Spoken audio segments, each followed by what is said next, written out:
Good evening, everyone. Thank you so much for joining. Happy New Year and welcome to our first Tuesdays with Merton webinar of 2024. I'm Liz Burkemper, and I serve on the board of directors for the International Thomas Merton Society. Tuesdays with Merton is presented by the International Thomas Merton Society and co-sponsored by the Bernardine Center at Catholic Theological Union in Chicago. Join us for this webinar series on the second Tuesday of each month. Tonight's webinar will be recorded and later available both on YouTube and as a podcast soon after the live event. The talk will be followed by moderated discussion and Q&A, and our speaker has provided discussion questions on which you can reflect and comment during this time, or you can ask any questions you might have of the speaker after the talk. Now, I would like to turn it over to Judith Valente, President of the International Thomas Merton Society, to deliver our opening prayer. A very warm good evening to everyone. On behalf of the entire board of the International Thomas Merton Society, I welcome you. It's so great to have you, and we send you all our New Year's blessings. I'd like to begin with a prayer, hopefully that speaks to the situation we find ourselves in the world now. It was a prayer written by Thomas Merton in his book, The Nonviolent Alternative. And as we contemplate the terrible wars going on in our heart's desire for peace, we pray this prayer. Grant us prudence in proportion to our power, wisdom in proportion to our science, and humanness in proportion to our wealth and might.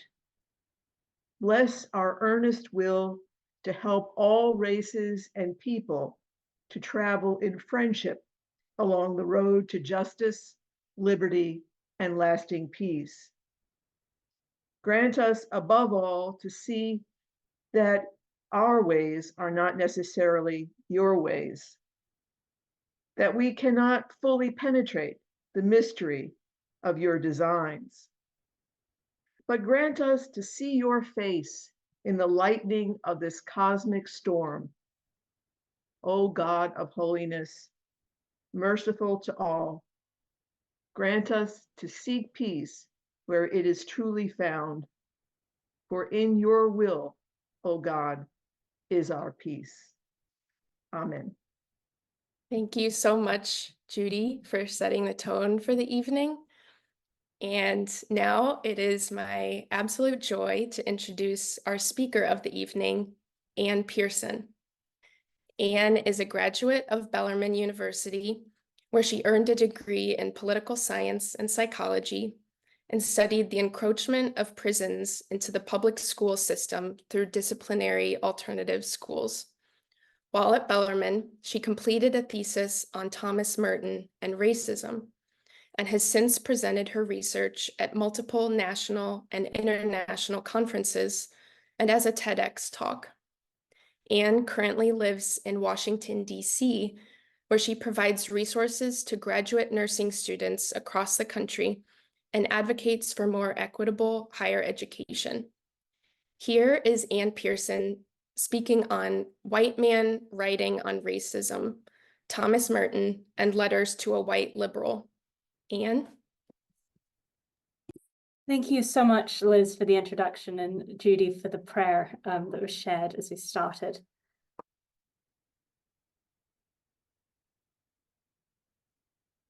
As the heat rose throughout the southern United States during the summer of 2020, people across the country took to the streets as part of the Black Lives Matter movement in response to the deaths of Ahmaud Arbery, George Floyd, Breonna Taylor, and many others. Even with the ongoing COVID-19 pandemic, between May 26th and August 22nd of that year, an estimated 7,750 demonstrations occurred in 2,440 locations scattered across every state, many more internationally, and the vast majority of which were peaceful. It was during this summer that I first engaged with the writings of Thomas Merton. a Trappist monk who lived at the Abbey of Gethsemane near Bardstown, Kentucky from the 1940s to the 1960s. He's best known for his autobiography, The Seven-Story Mountain, and his works on contemplation, war, and spirituality. But he also wrote extensively on race in response to the civil rights movement, to which he was a witness during the last decade of his life. While he may have been physically isolated from the outside world as a cloistered monk and an eventual hermit, Merton was aware of the events occurring across the country, as his wide-ranging acquaintances sent him newspaper clippings and articles appraising him of the major events, a number of which were mentioned in his published and private writings.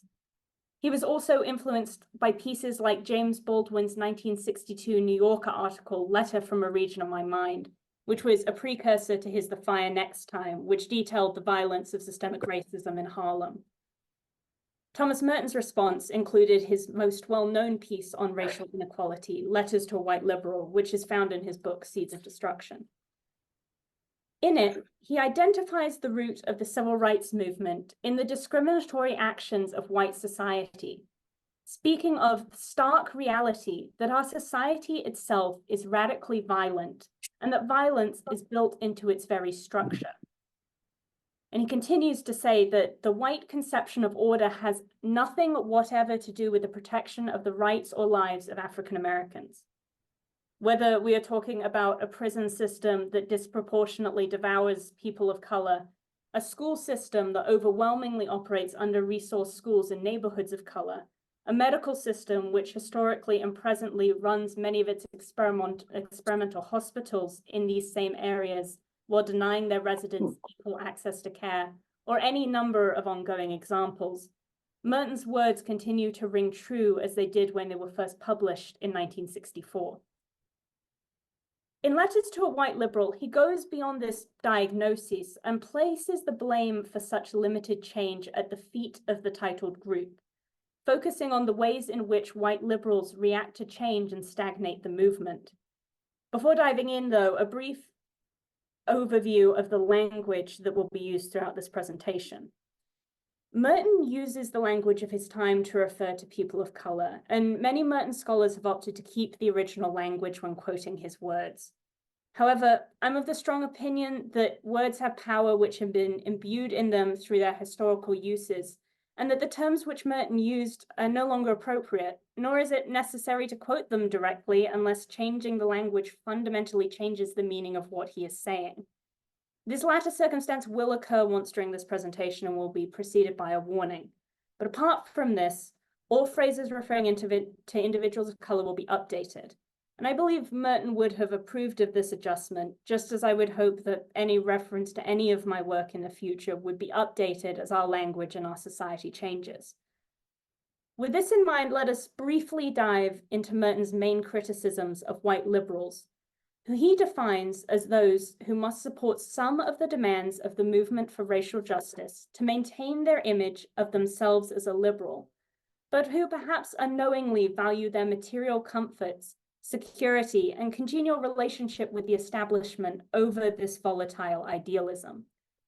This definition certainly requires some uncomfortable self-examination, as it did for me when I first read it and was struck by it in the summer of 2020.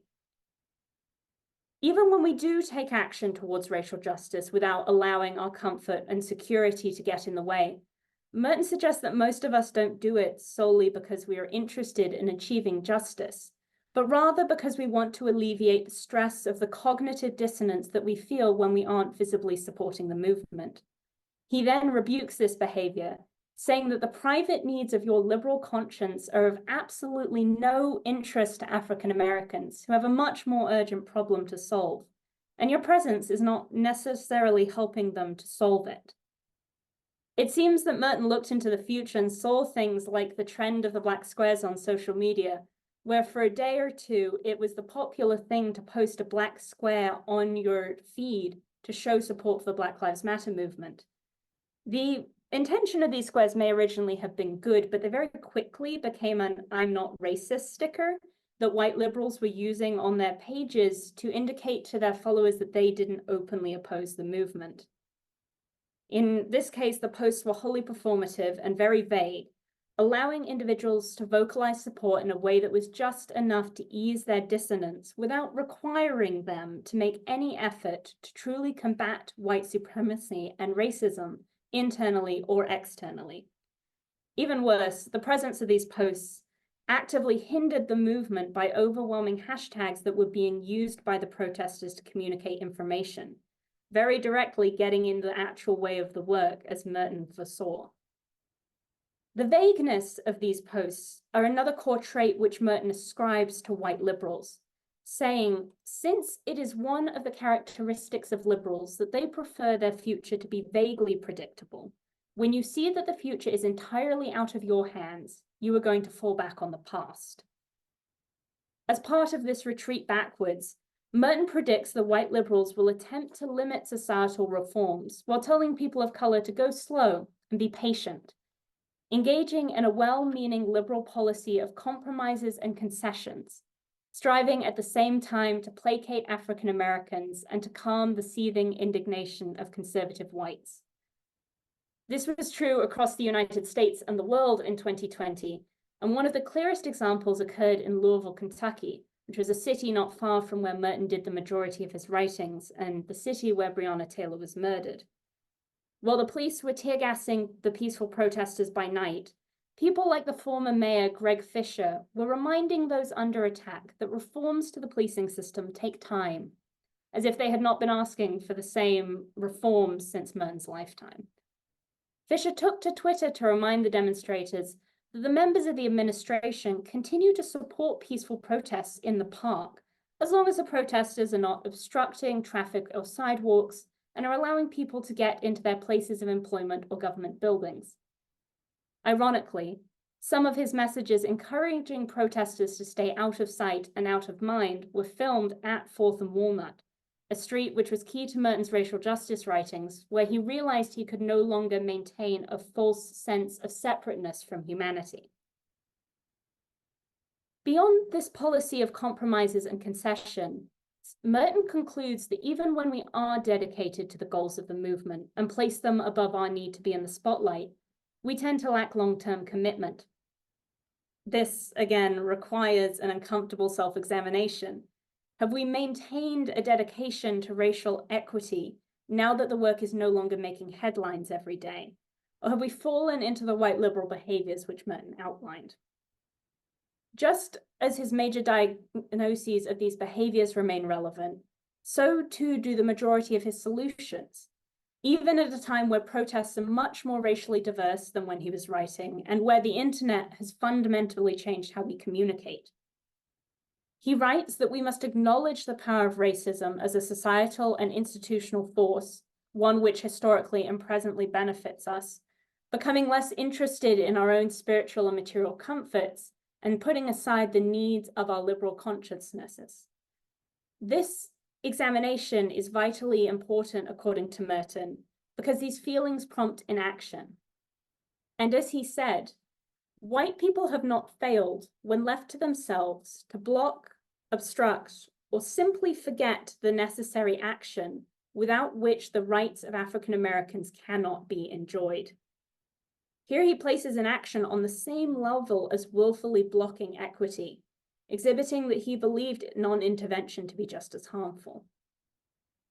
The alternate to inaction, according to Merton, is an atonement that must consist of two things: a complete reform of the social system which permits and breeds such injustices, and two, that this work of reorganization must be carried out under the inspiration of people of color whose providential time has now arrived.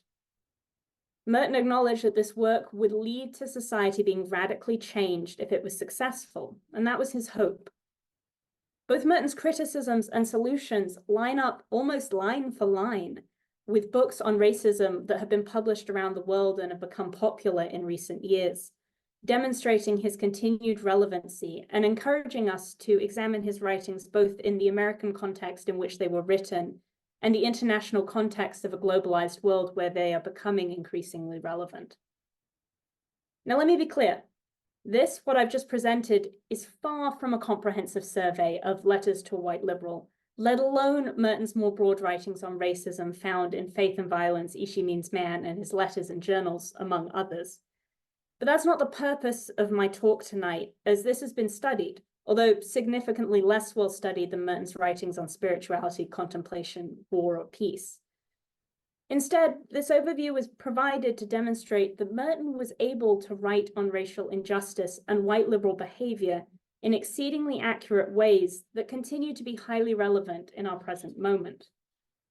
With this accuracy in mind, we can now shift to the all-important question at the core of this conversation. What role should Merton, a cloistered white monk, have in speaking on racism? Does Merton, as a white male religious author, have the authority to accurately speak on these issues when he himself participated in many of the structures he intently critiqued? First and foremost, all of Merton's most prolific writings on race were produced while he was living as a Trappist under the hierarchy of the Catholic Church. Before diving into this discussion, it's important to delineate between the institution that is the church and the people who make up its congregations.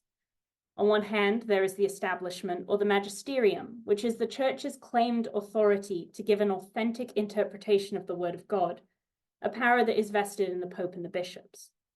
This results in a hierarchy through which its teachings on scripture and doctrine are officially laid out. In reality, though, once these teachings have been laid out, members of the institution like bishops or priests can interpret the teachings differently, as they often do. To make matters more complicated, the Catholic Church is also comprised of its congregations, the living tradition in which its teachings are manifested. If the Catholic Church is a body, the magisterium is a skeletal support structure, and the congregation is the spirit that animates it.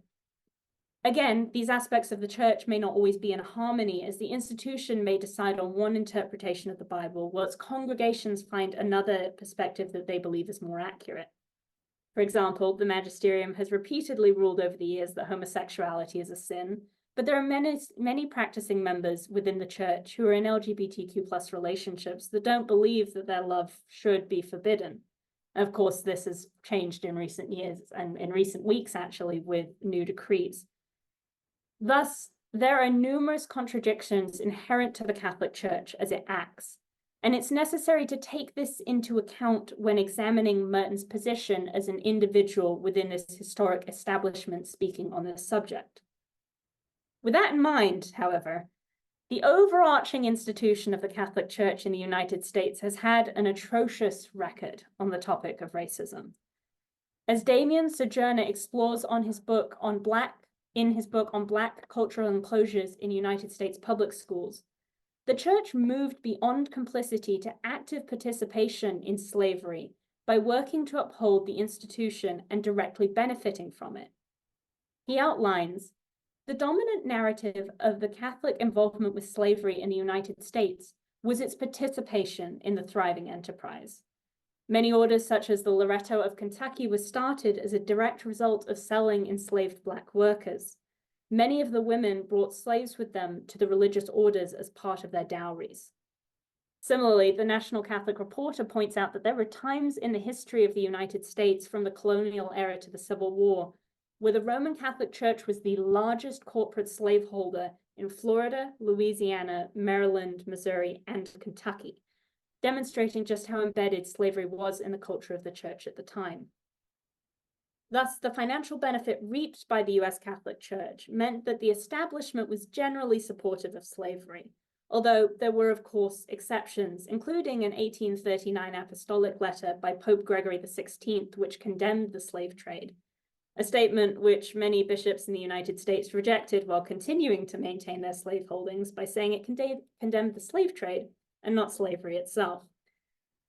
Examining the United States context further, there were a few religious orders which allowed free African American women to enter their ranks, but they continued to face widespread discrimination in the church and were not allowed to wear their habits in public until decades after their founding. Beyond these spaces of minimal movement, there are no apparent examples of Catholic abolitionist leaders prior to the Civil War who were driven by their faith to condemn the institution of slavery on a national level. And no father or doctor of the church of the time was ever an unqualified abolitionist. Thus, while the Catholic Church did have a role in rejecting slavery, the reality of its culture during this era in the United States was one of extreme marginalization of its Black members for the benefit of their white counterparts. This participation in the so-called original sin of the United States was not far removed from the Abbey of Gethsemane, the Trappist monastery to which Merton dedicated his life. One-time Louisville-based journalist Diana April reveals exactly how close to home it was in her official book on the history of the Abbey. Following the laying of the cornerstone on March 25, 1853, construction began in earnest, and more than a few Black slaves also worked on the monastery in those pre-Civil War days. In one case, a local planter loaned his slaves to the community as his contribution to the project. In another, the monastery rented a neighbor's slave. The fee went to the slave owner, of course, not to the slave who did the work. Only a few years later, Gethsemane offered its hospitality to soldiers from both sides during the Civil War, tactically choosing not to align itself with the Confederacy or the Union while the war raged, likely to protect its rather precarious position near Bardstown, Kentucky. This fact, combined with the use of slaves to build the monastery, shows that Gethsemane was in line with the wider institutional church at the time, because it was at best complicit and at worst profited from it. These points on the Catholic Church's historic reliance on slavery and the role that the institution played in Gethsemane's founding do not necessarily discredit Thomas Merton's later writings on race, and they're not highlighted with the goal of doing so. Instead, they're mentioned for the same reason that it's inaccurate to talk about the history of the US without acknowledging that the country was built on the backs of people of color. We as white people, and especially as white liberals, according to Merton, must recognize the collective and individual responsibility that comes from the benefit of living in a society that relied on slave labor to become what it is today, just as Gethsemane and the wider church would not exist in their current forms without their reliance on slaves. Subjugation was fundamental to the history of the space where Merton produced the vast majority of his writings, including those on the civil rights movement, and this fact must be taken into account. Decades later, once the institution of slavery had been formally abolished and the civil rights movement was in full swing, the Catholic Church's role in upholding racist structures became even more complicated. In some ways, it was a tale of two cities, divided, for the most part, by race. On one hand, Catholic churches, along with other Christian denominations, continue to be places of intense segregation and physical violence, demonstrated when Louisiana Catholics set fire to a parochial school rather than allow it to be integrated, and when a white priest was beaten by his white parishioners for allowing both Black and white children to receive their first communions together. Merton was aware of these events and wrote in response to them, and it prompted him to write that Catholics have explicitly and formally identified themselves with racial segregation. At the same time, the Catholic bishops in the United States issued two statements, one in 1958 and the other in 1963, both stating that they were taking an official stance against segregation and racial discrimination.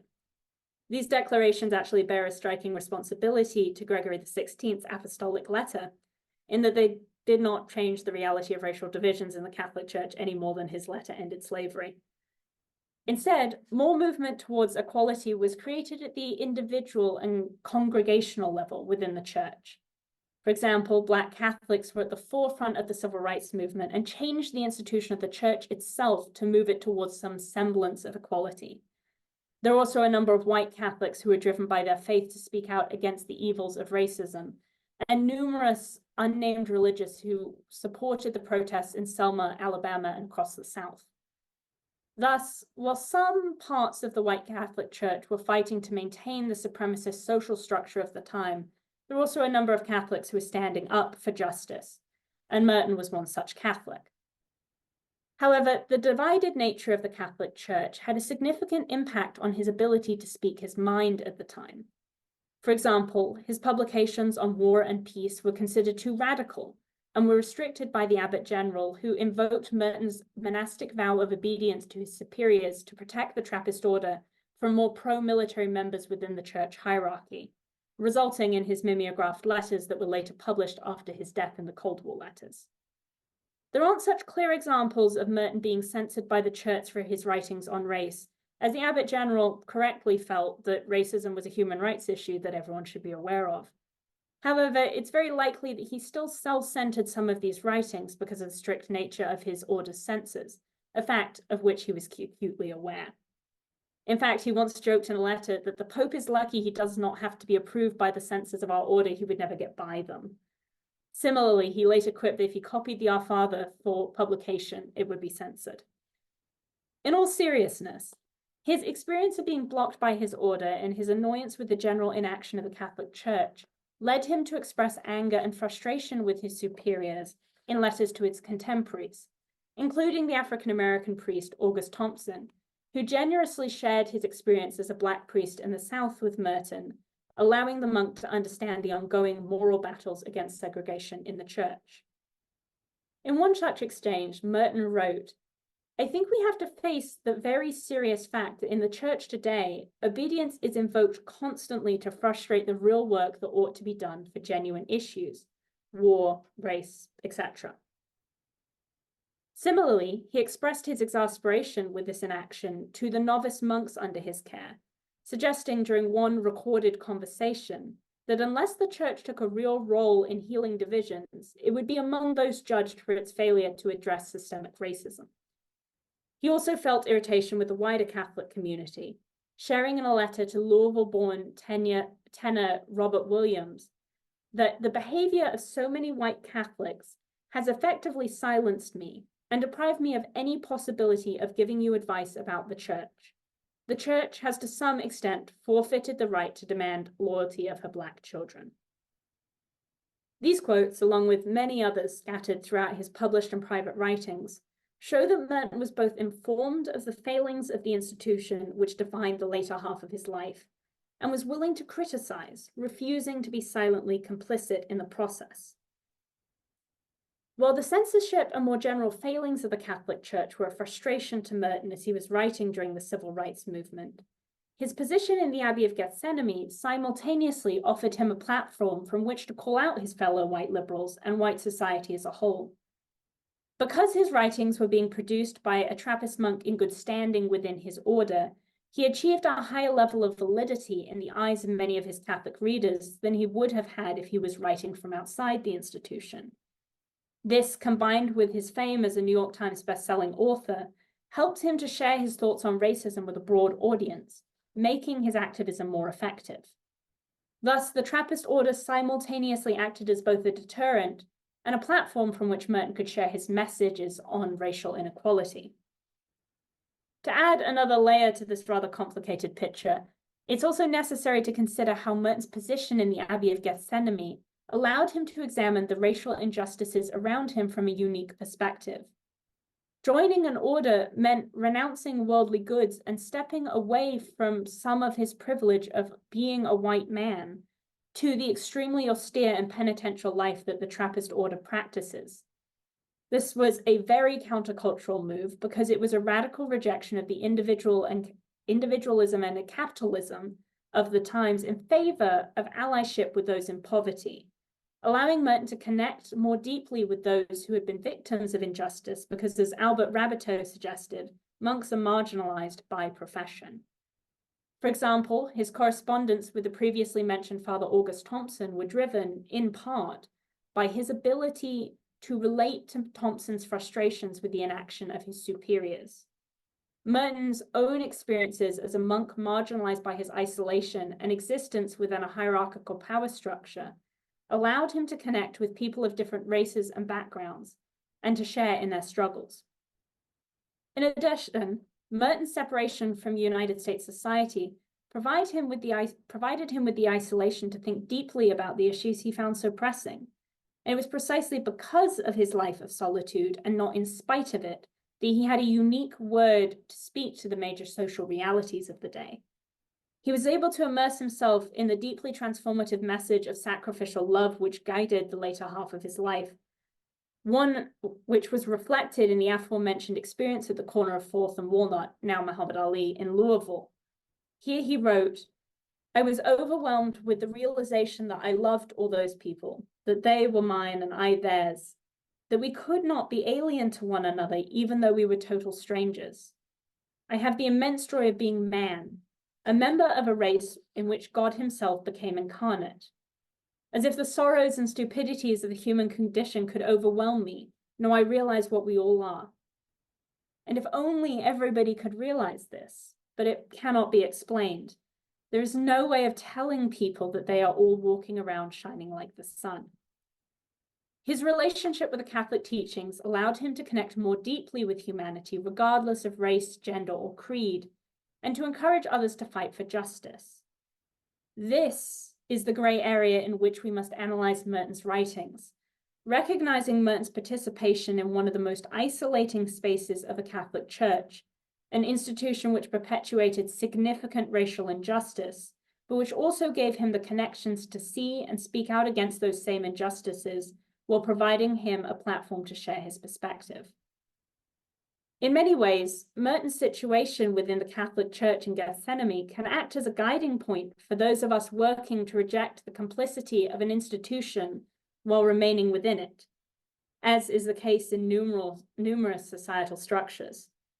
For example, we can talk about the United States electoral system and how it systematically disadvantages voters of color, whether through gerrymandering or making it hard to get the documentation to vote. However, just because the system is complicit and actively harmful does not mean that there is work that can be done from within the system, like expanding voter registration efforts or working to get convicted felons their right to vote back, while simultaneously working to change the structure itself. Similar arguments can be made for the school system, the prison system, access to reproductive services, what have you. While Merton's example shows us it is possible to work within these spaces to combat equality, it also demonstrates the importance of constantly being aware of the restrictions that these institutions place upon us, critiquing these boundaries so that we can keep moving forward. Thus, Merton provides us with an example for existing within the ever-present gray area that we must navigate as we work to combine reform efforts with revolutionary attempts to remove historically unequal systems and replace them with foundations for justice. While recognizing the effects that being a part of the Catholic Church had on Merton is a good start, we can now shift to examine another major factor that influenced his writings on race, the color of his skin.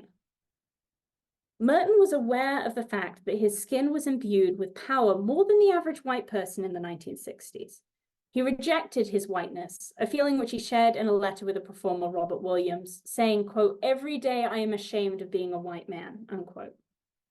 However, while Merton was able to acknowledge his privilege and use his writings to accurately explain many of the societal harms of racism and white liberal behavior, it continued to have an effect on his perspective on racial issues, creating a situation where Merton's perspective of how white people, himself included, should be viewed in relation to Black people was not always enlightened as one would hope. Perhaps the most revealing example of this can be found in Merton's private journals, which were published after his death. In them, he compares his relationship with his abbot to a talented African American in a white community, because he feels his superior despises, uses, and fears him because of their differences. He writes, "The failure of communication and total lack of real contact is getting more embarrassing. Now I really feel like an African American in the presence of a Southern white man. The desperation of knowing that you are talking to a wall of blank refusal to see you in any other way than in his own purely arbitrary terms." Several pages later, he continues this rather uncomfortable and perhaps inappropriate comparison, again identifying his relationship with his abbot in terms of race relations in the South, but this time engaging in deeply racist stereotypes. This is the one part of the presentation where I'm not changing the language, nor will I read this quote out loud. I'm going to put it on the screen and you can read it to yourself.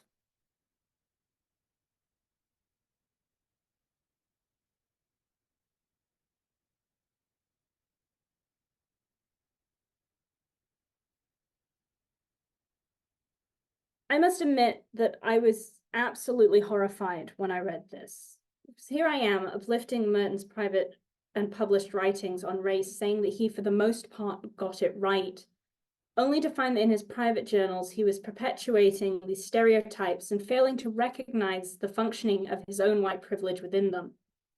To make matters worse, these excerpts are from a journal written after Merton proclaimed in a letter to Williams that no doubt white liberals are sympathetic, but they aren't Black. And because they aren't, they don't know what it feels like, and they are not able to enter into the experiences except abstractly. Similarly, these quotes come after letters to a white liberal in which he directly condemns the use of stereotypes like this.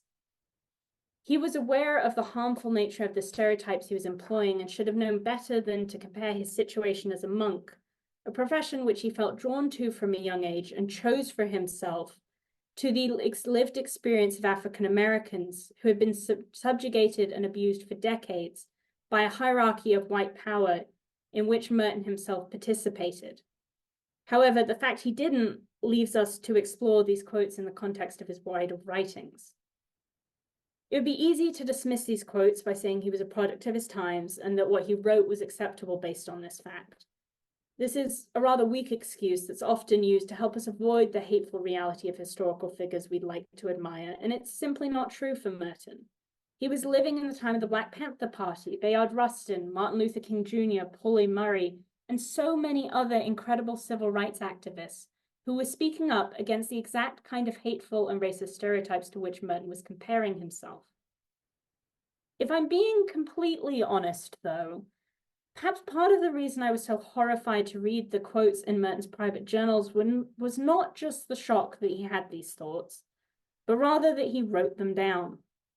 We all have implicit biases which have been instilled in us by the culture in which we live.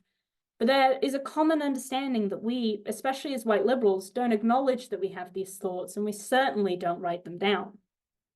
Merton used his personal journals as a direct extension of his innermost thoughts, sharing what he was thinking regardless of its acceptability.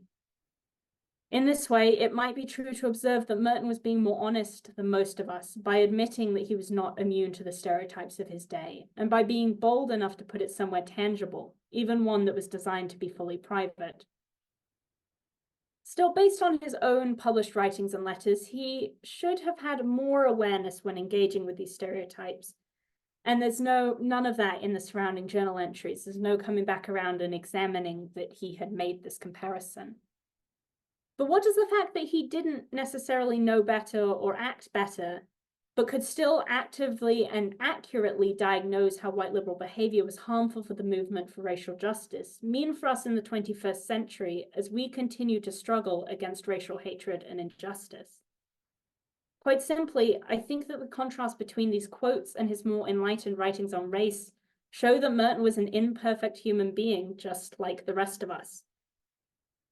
It would be easier if he didn't have these stereotypes, because then we could heroize him, leaning into this image of St. Thomas Merton that doesn't really require any in-depth examination of him as a person. But these quotes show that while he was in many ways more forward-thinking than other white people of his era, he was still not perfect. It's also important to note, though, that while Merton included these stereotypes in his private journals, he was also able to move beyond them in his interactions with people of color across the country. For example, in an article written by Gracie Jones, who met Merton during one of his trips, during his visit to the West Coast before his ill-fated trip to Asia, she notes him as one of the few white people with whom she was able to discuss her struggles as a Black woman in a white community and in the Catholic Church, saying his openness and sensitivity to the needs of the poor and those suffering from injustice were overwhelming. Similarly, Chris Pramuk cites the experience of a Black woman who grew up in Cincinnati in the 1960s and referred to Conjectures of a Guilty Bystander, another of Merton's books, as her Bible, stating that Merton got it when few others did. For these people of color to feel seen and heard by Merton, a white monk in the 1960s, speaks powerfully to his ability to empathize with others, regardless of their race, and uplift their humanity over all else, providing an example which we must follow. Merton was also able to walk the fine line he himself outlines in Letters to a White Liberal, of using his platform to echo James Baldwin, Martin Luther King Jr., and other major thought leaders' criticisms of white liberal behavior, without necessarily taking the lead or encouraging those pushing for change to be patient. He found an effective way to use his privilege as a white man and well-known religious author to amplify their message while continuing to follow their lead. Thus, Merton is an example of what we as white people in the 21st century must do, hearing the stories of people of color and using our privilege to encourage change as he did in his published writings. And he is an example of what we must do better, committing ourselves to the necessary internal work we must do to root out any hatred within ourselves. He must not be heroized, but rather recognized as another flawed human who contributed important work on racism in the 1960s, but still fell short, just as we all will as we work for equality in our society. His shortcomings make him a relatable icon, working from within a compromised institution, which is exactly what we need in our current moment for racial justice, which can be more focused on perfection than on pushing beyond our own flaws to create change. Thus, just as his criticisms of white liberals and his solutions for their behavior remain relevant in 2024, so does Merton as an individual who we can both attempt to emulate and walk beside as an equal, making him a model for modern racial justice activism. Thank you. Thank you so much, Anne, for your thoughtful and well-researched talk. This has been very special to listen to, and there's a lot to sit with and consider. So thank you for all the research and time that you put into that.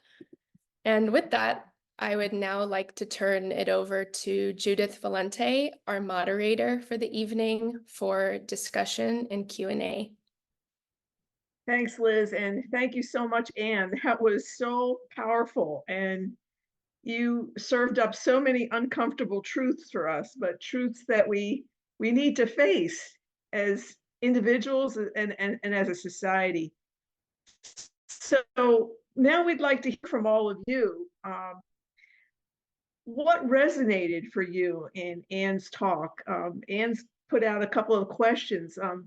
You know, how does some of the things that Merton wrote about back in the 60s still resonate and connect with what we're experiencing today?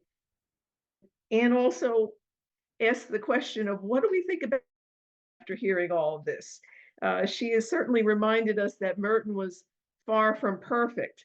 Was he a reliable narrator in this? What are some of your thoughts? So I encourage you to, on your computer screen, on the bottom there, you should see a raise hand function. If you'd like to comment, just please raise your hand. You can go like this as well. We might have difficulty seeing you because you're on several screens, so the raise hand comment would be best. So would anybody like to jump in about something that surprised them or resonated them in Anne's talk, or pose a question to Anne?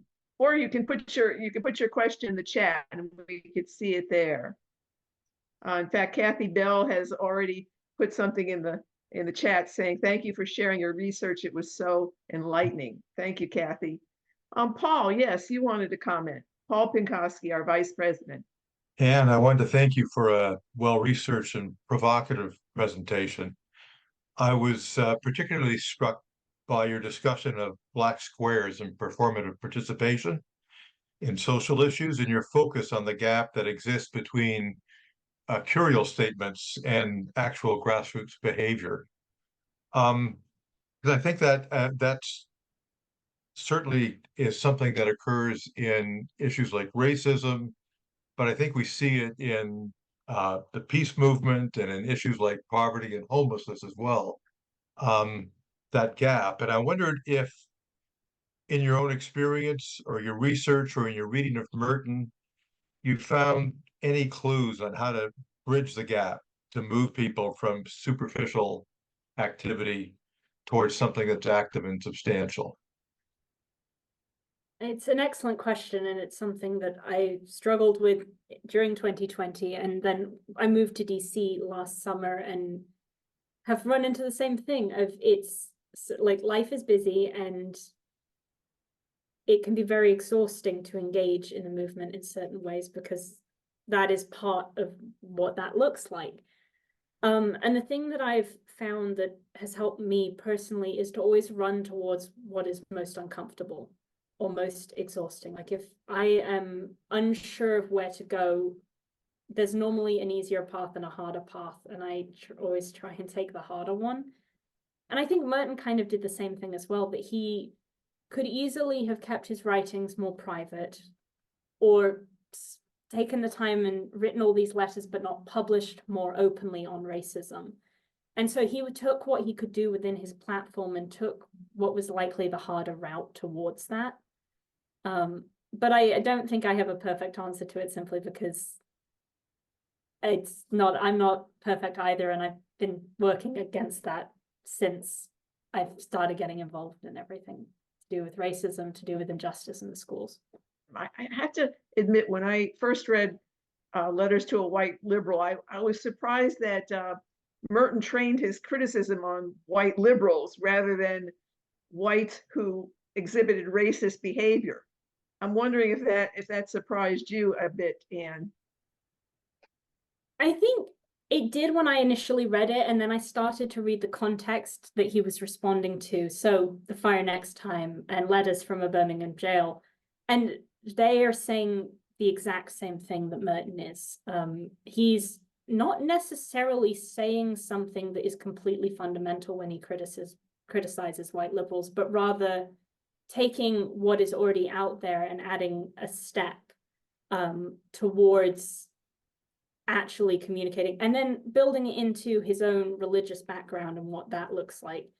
So I don't think he was actually, it was surprising to me not having read criticisms of white liberals like that before, but now it seems like it makes sense that that's where he ended up.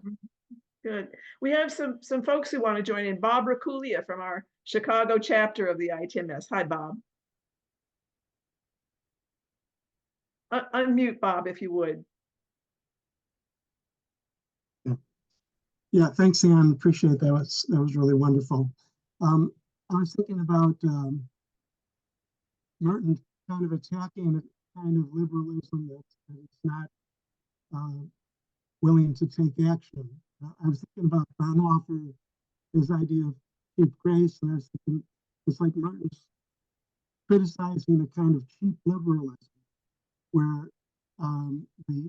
we aren't willing to take a step for the sacrifices or difficulties that might be involved in following it through, with the implications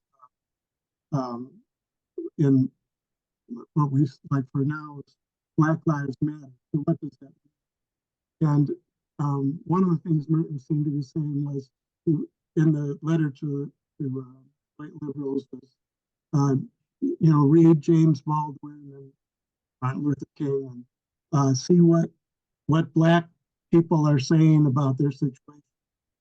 Don't assume that you know, or that you don't start from an idea of superiority or arrogance.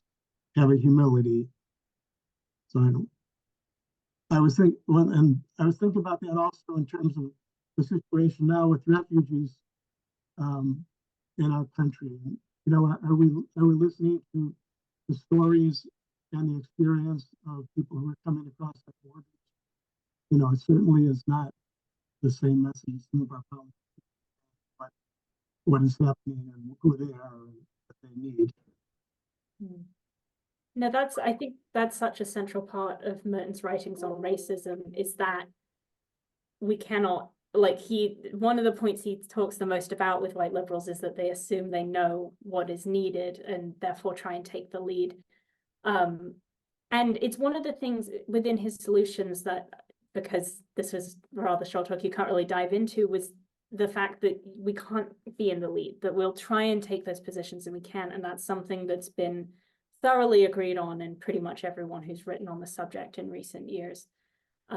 So and I apologize if I missed part of what you said. The sound was cutting in and out just a little bit, but it's, I think, one of the most relevant parts and one of the things that is not said often enough. And it was one of the things that struck me the most when I first read Letters to a White Liberal. Thanks, Ann. I was having a little trouble there with Bob's audio, so I was going to ask him to repeat a couple of things. I'm glad you caught most of it. Thank you. Sister Mary Rosita, did you want to chime in and please unmute yourself? Sure, thank you. Anne, again, a wonderful presentation. I really appreciate it. And I appreciate the balance with which you brought out the good, the bad, and the ugly. Because I think somebody like Merton, for us today, reading him and following him and holding him up as a model for the way we think and how we would like to act, it's important to see the struggle. And I think, you know, the example that you allowed us to read, and especially for those of us in this group that might be religious, the concerns he had with his abbot, you know, it just shows us the value of struggling with the truth as you know it, and as you would like to know it, and as others share with you, and then constantly trying to improve. And so again, that holds Merton up to us, and I really appreciate your presentation for that, for that piece of appreciating Merton going forward. Thank you.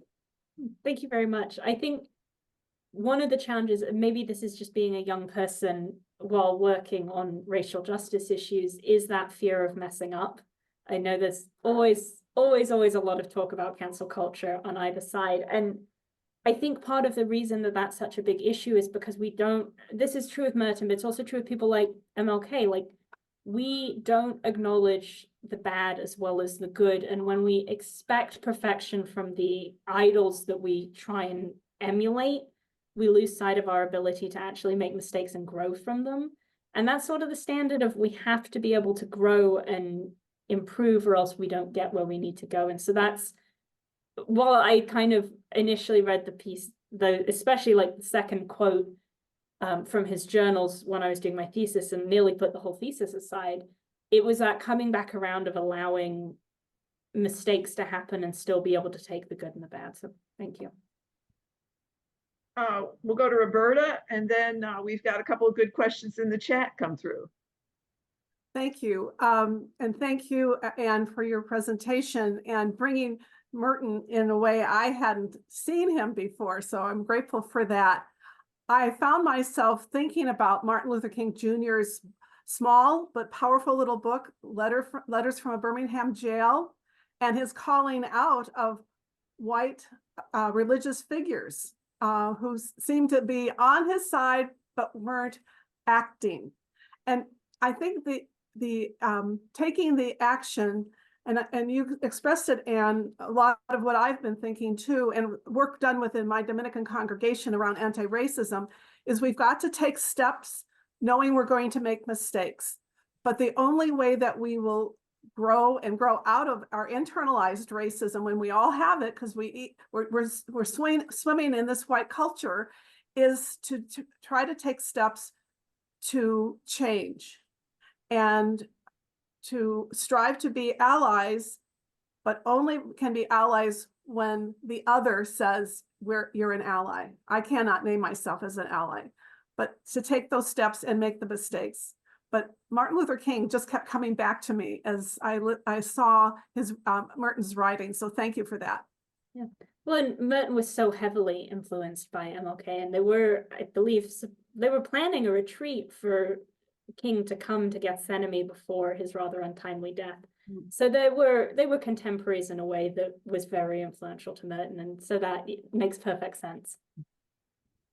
Thanks, Sister Roberta. We had a question, a couple of questions in the chat. Considering Merton's thoughts about white liberals wanting to hold on to their comforts, what is a white liberal supposed to do to combat racism? We'll start by actually getting involved. And I think this is like, there's so many things that Merton lists and so many things that more recent authors have put out there. But the first one is always to quit standing around and just saying you believe that racism is bad and actually start figuring out how you've benefited from it and how you could start to address a system or structure that it has that inherently built into it.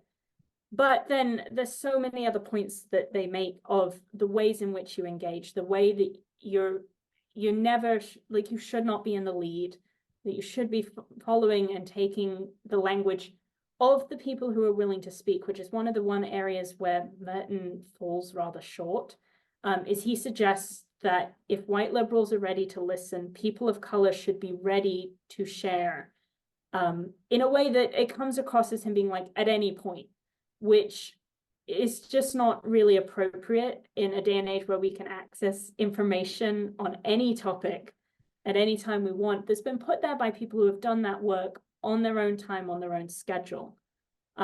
So there's one of the spots where Merton's not quite so accurate, but it is that consistent not allowing yourself to stop the work simply because it's uncomfortable, to continually be aware of the places in which work is needed, and then to actually go out and do the work itself.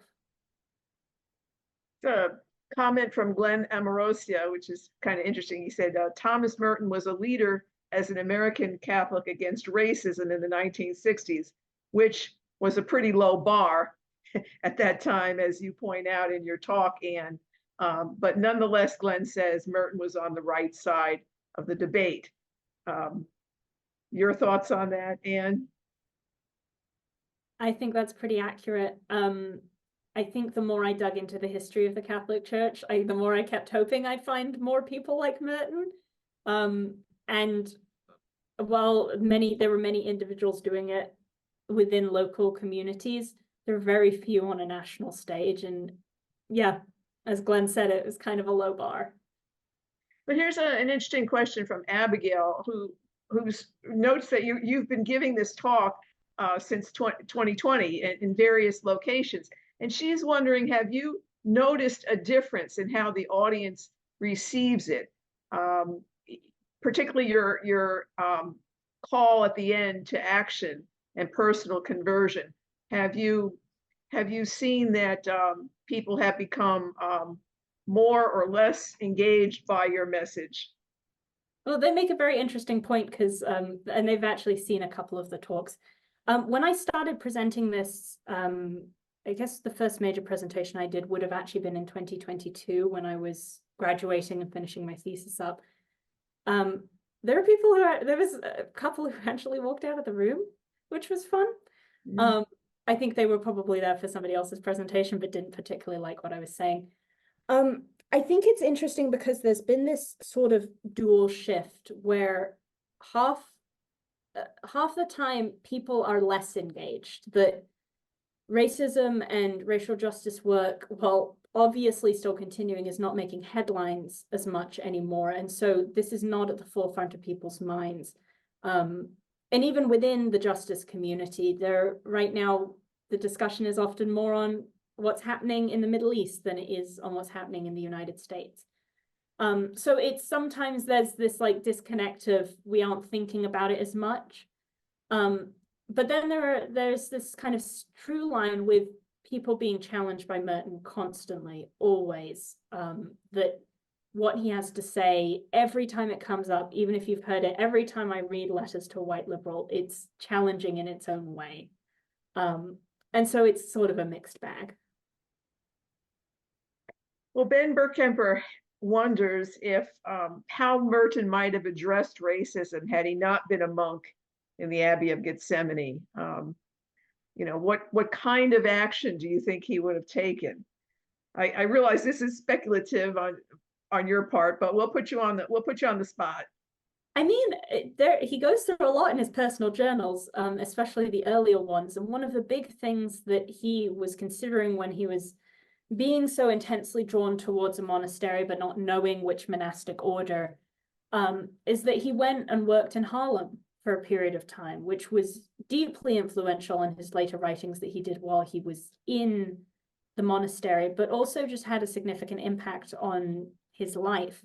And so there were discussions, certainly before he went into the Trappist order, and I believe even once he was in the Trappist order, of talking about maybe he should leave and go back to Harlem and be doing the racial justice work that he was doing. I believe this with the Baron von Hook, but I'm worried I'm saying that wrong.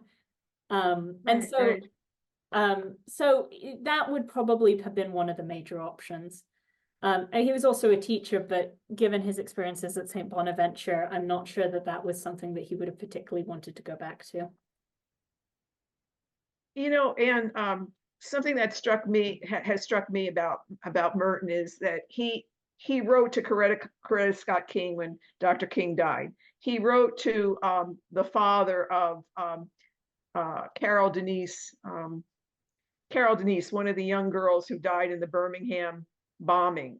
He wrote to his father, and he wrote a poem about one of the little girls who died in the Birmingham bombing. And it seems like I can't name any Catholic leader today who would have the authenticity to do that. And my observation relates to a question or a comment here that Glenn Amorosia has put in the chat. Are there examples of white liberals or white people today, or whites in the hierarchy of the church, who have found a meaningful approach to racism? I mean, I don't know if somebody from the current church hierarchy could have written to Breonna Taylor's parents, for example. Merton probably would have. What do you think? That's a very interesting and difficult question, because I think when I think of white liberals who have actually found effective ways to do work, I tend to think of people who I know personally, researchers or activists who I have worked with, or friends who have been on the front lines doing the work, and less about people who are within the structure itself. And I have to admit that I may be a little disconnected from some of those areas, but I do know that when you talk about people who are at least doing the academic work, that there are a lot of Merton people and a lot of people within the Catholic social justice realm who are publishing and speaking on issues like this. But I imagine there are people on this call who are better suited to answer if there are people like Merton who would be that engaged individually and one-on-one, who are like known in the hierarchy versus individuals who are just doing that in their day-to-day life because that's who they are. Yeah, we have some Merton scholars on our call tonight. I'm wondering if any of them would like to weigh in. I see Bonnie Thurston on the call. If Bonnie would like to weigh in on this, particularly, your points about how Merton was sometimes an imperfect narrator on this particular issue. I don't know if Bonnie's still with us, or if someone else wants to chime in who's studied Merton. I don't know, maybe Bonnie had to come off the call. But there's another comment in the chat. Michelle says, I'm here. I just would prefer to listen to the others tonight. This is a subject I don't know very much about, and so it's fun to learn and to listen. And I'm with you, but I don't really have a lot to add to this. Yeah, that's enough. well, it's great to have you here, Bonnie. An honor to have you. Oh, no, my goodness. No. It's wonderful to hear this, other people's scholarship. Thank you, but it's my privilege. Wonderful job, Anne. Just brilliant. Thank you. And Michelle put in the chat, she wants to thank you for your important critical research and insights, and that your analysis will continue to be inspirational. She hopes your analysis will continue to be inspirational and challenging for Catholics seeking peace today. So I think you've struck a nerve with everything that you've said. Anybody else want to comment? We've got some terrific people on the call. I see John Ostenberg is one of our former Illinois legislators is on the call. John, any thoughts? You've been in public life, and I'm sure you've confronted racism issues in your time as a legislator. Any comments, John?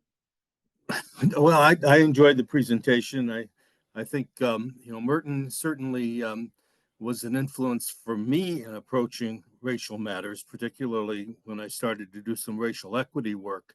It was what always struck me was how insightful he was so early and so far before the rest of society seemed to catch up with it.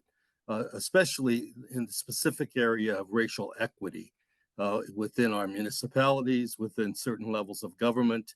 What Merton was saying really, when I was involved with the National League of Cities on its racial equity program, I would hear speakers at the national level say things, and I would think, I've read something like that before. And sure enough, it was something I read from Merton a long time previous. I mean, it was just that insightfulness that really, to me, was a great motivation. So thank you. And I enjoyed the presentation. Thank you, Anne.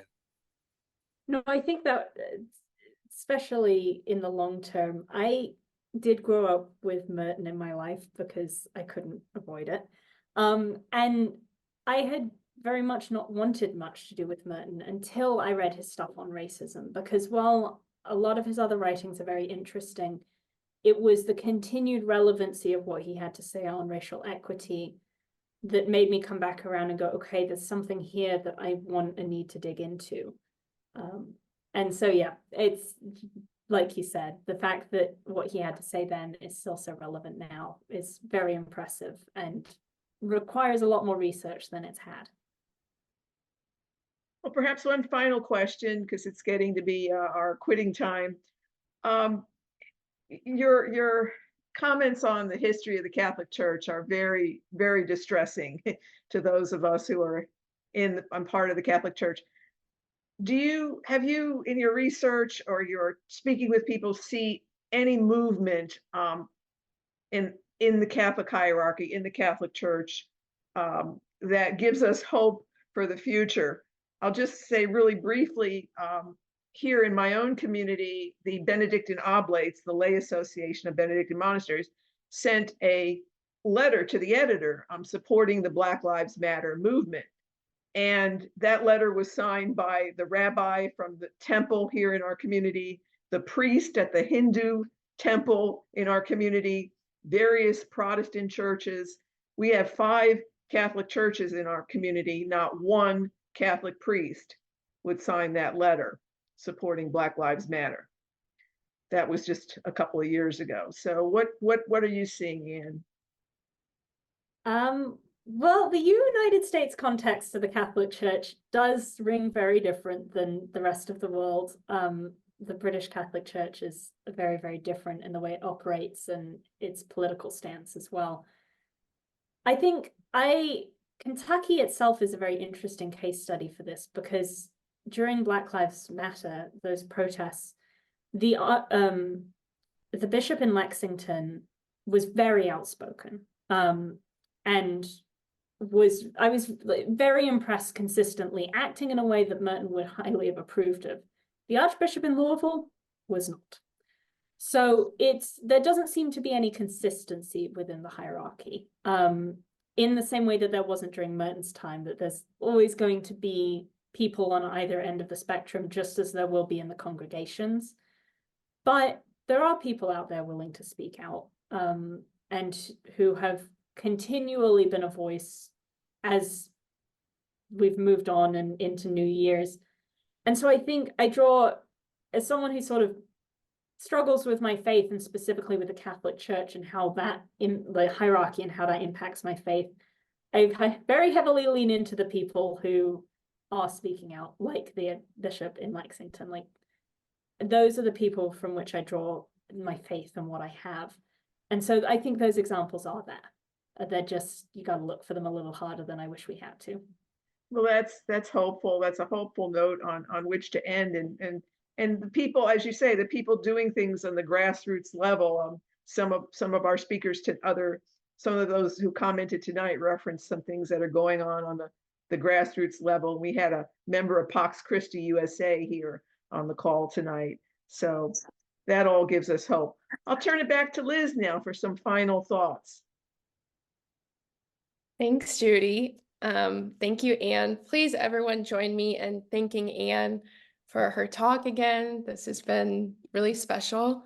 I would also like to thank Judith Valente for offering our opening prayer and moderating questions and discussion this evening. Thanks, Judy. And finally, thank you so much to Peter Cunningham and Christine Penkoski for providing technical support for tonight's webinar. If you'd like to access this recording or others, you can find links at merton.org/ITMS. And registration is now open for next month's webinar, when writer and contemplative activist Leslie Colvin will speak to us on Merton, an invitation to unbind him and ourselves. If you would like to learn more about the work of our co-sponsor, the Bernardine Center at Catholic Theological Union in Chicago, please visit ctu.edu/academics/Bernardine-Center. If you would like to become a member of the International Thomas Merton Society and receive the Merton Seasonal Magazine, as well as updates on our upcoming programs and conferences, and information on new books published about Thomas Merton, you can join us as a member online at merton.org. Thank you so much for joining us this evening and continuing to spread the word about Tuesdays with Merton. Take care, everyone. Stay safe, and we look forward to seeing you again next month.